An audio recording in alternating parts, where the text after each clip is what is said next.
What do you think intento might mean? Quiero is I want, and this o is showing that it's I. If you heard intento, what do you think it might mean? Try? Yeah, how did you know that?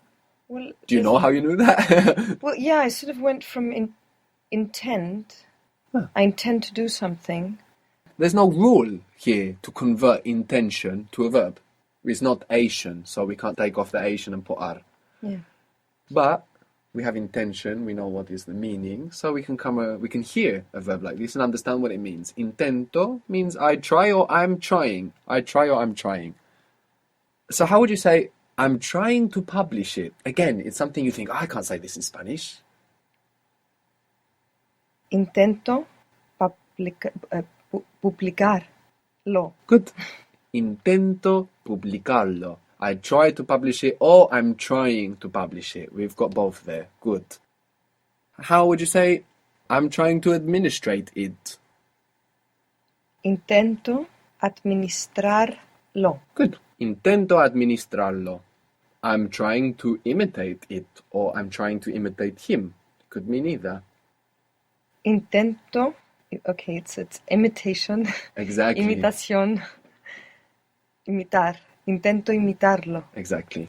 Now, H's in Spanish are completely silent. You must be careful not even to think them because they will have a habit of slipping out even if you think it. So it's written, the H is written in convertible words, for example, like hospital, ends in AL, but it's not pronounced. You must imagine that it begins with an O. So how would you say hospital? Hospital. See, you thought of the H and a little kind of aspiration came there, which is fine, but to get the perfect accent, you really want to think in your mind that it begins with O. Hospital. There you are, perfect. Hospital. Horrible.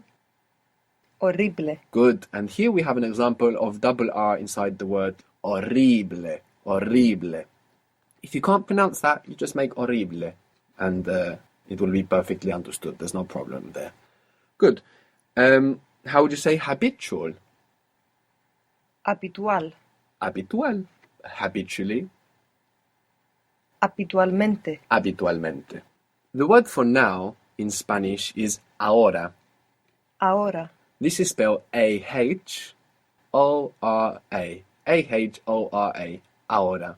Ahora. Good. Is the H silent in every... Yeah, unless it's CH, in which case it's like English, ch.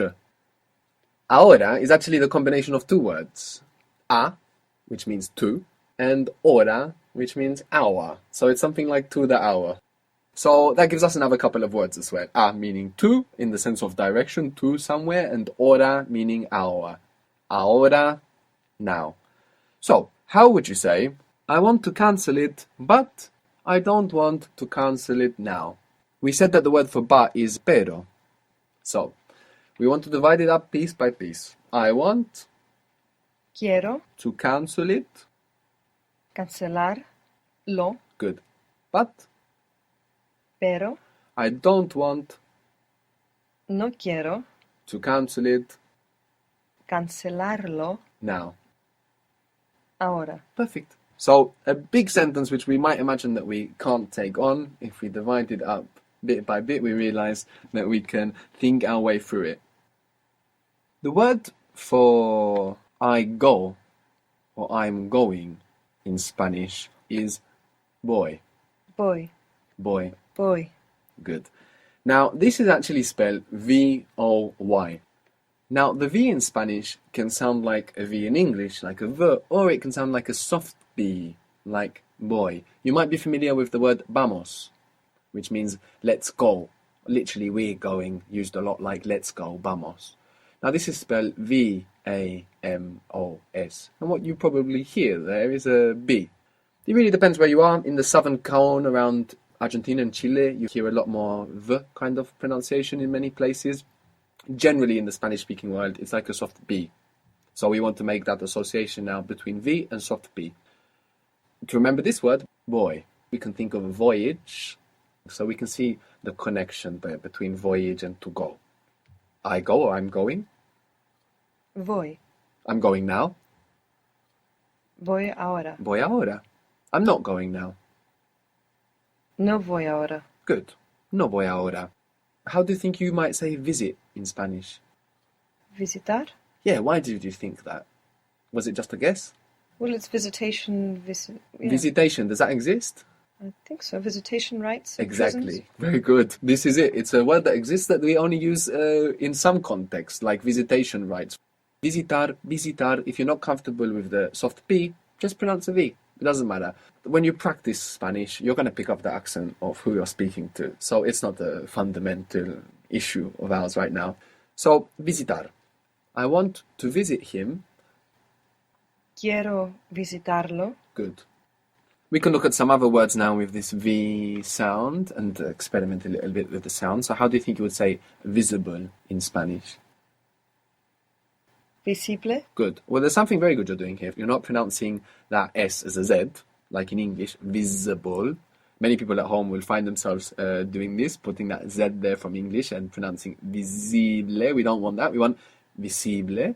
And the V is like a soft B. If you want more elaboration on what is this soft B, you can put a small piece of paper in front of your mouth and make the B in English like bucket. And you will see that paper move with that burst of air that comes with bucket.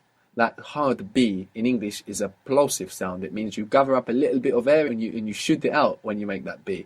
Where this B doesn't have that. It's a soft one. So you can experiment with that. Again, like I say, we don't want to stress out about sounds. To use a V sound is perfectly fine. Viral. Viral. Viral. Good. So if viral is viral, how do you think virus might be? Viro. Virus. It's actually the same word. You're just pronouncing it exactly as it is. Virus. Convenient. Conveniente. Conveniente. Good.